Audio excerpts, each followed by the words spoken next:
우리의 인생 가운데 때로는 기쁜 일도 또 슬픈 일도 또 때로는 성공도 실패도 찾아옵니다. 그러나 우리가 알아야 할 것은 이 모든 일을 행하시는 분은 바로 하나님이시라는 사실입니다. 우리의 삶에 찾아오는 심지어 내 실수 또 내가 잘못해서 행하는 일의 결과라 할지라도 그 모든 일의 궁극적인 원인은 근원은 바로 하나님이십니다. 그리고 그 하나님께서 이 모든 일을 행하실 때는 반드시 목적을 가지고 행하시는데 그 모든 일의 궁극적인 목적은 바로 하나님의 하나님 되심을 알게 하시기 위함이다라는 것입니다.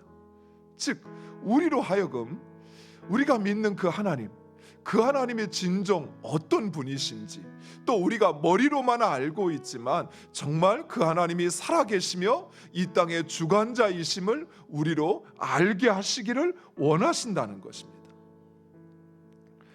즉 하나님은 우리를 통해 하나님이 누구인지를 이 세상 가운데 증거하고 드러내기를 원하시는 것입니다.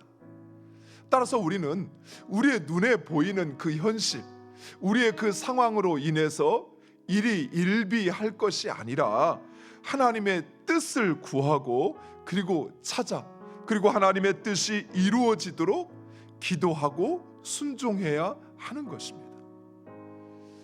그 일이 내가 원치 않는 일일 수 있어요. 내가 기대한 일이 아닐 수 있어요. 그러나 그 일을 시작하시고 이뤄가시는 분은 하나님이십니다. 따라서 우리는 그 어떤 상황 속에서도 오직 그 하나님의 뜻이 무엇인지를 찾고 그리고 그 뜻에 순종해야 한다라는 것이에요.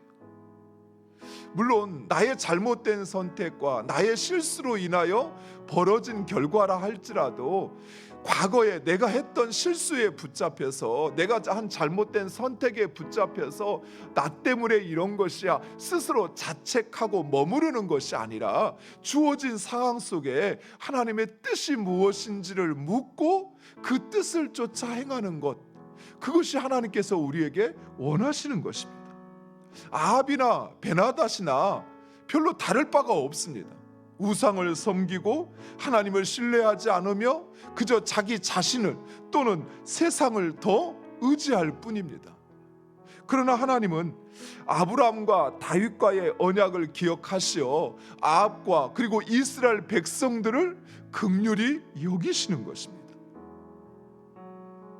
그리고 아합과 이스라엘 백성들이 돌이켜 여호와 하나님, 그분이 참 하나님이심을 깨닫고 돌아오기를 원하시는 것입니다.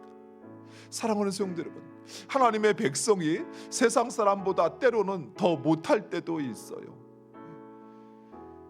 심지어 성도들 입에서 기독교인이 더해 이런 말들이 아무렇지 않게 나오잖아요.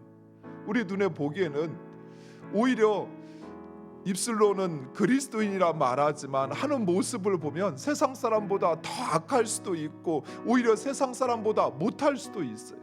그러나 사랑하는 성도 여러분, 하나님은 그럼에도 불구하고 하나님의 백성을 결코 포기하지 않으십니다. 하나님은 하나님께 말씀하신 그 언약을 우리가 어떠하느냐에 따라서 그것을 말을 바꾸시는 분이 아니시라는 거예요. 하나님은 그럼에도 불구하고 하나님의 백성을 긍휼히 여기셔서 그가 깨닫고 돌아오기를 원하시는 것입니다. 어쩌면 여러분이 지금도 잦은 또 큰 싸움들을 여러분의 삶에 맞이할 수 있습니다. 이것이 내 인생의 가장 최대의 위기라고 생각하는 것일 수도 있고 아니면 내 삶에 자잘하지만 그러나 나에게 선택과 결정을 요구하는 문제들이 있을 수 있어요. 그때 그 판단과 결정 앞에 여러분이 내가 생각하기에는 내 경험에는 내가 보기에는 이렇다라는 것보다 먼저 하나님의 뜻을 물으셔요. 하나님, 내가 어떻게 하는 것이 하나님 기뻐하시는 일일까요? 여기서 내 주장을 펼치고 내 뜻대로 이것을 관철하는 것이 하나님 원하시는 것일까요? 아니면 지금 내 눈에 보이고 내 경험에 판단되어지는 것처럼 불가능할 것 같은데 안 될 것 같은데 그래서 내가 포기하는 것이 하나님의 뜻일까요? 물으셔요. 그리고 진정 하나님께서 여러분에게 주시는 마음이 있어요. 그렇다면 그리고 알게 하시는 게 있어요. 또 여러분의 마음에 하나님께서 소망하시는 게 있어요. 비록 이러지만 하나님 나로 하여금 하기를 원하시고 또 이것을 통해서 하나님 증거되기를 원하신다면 내가 순종하겠습니다.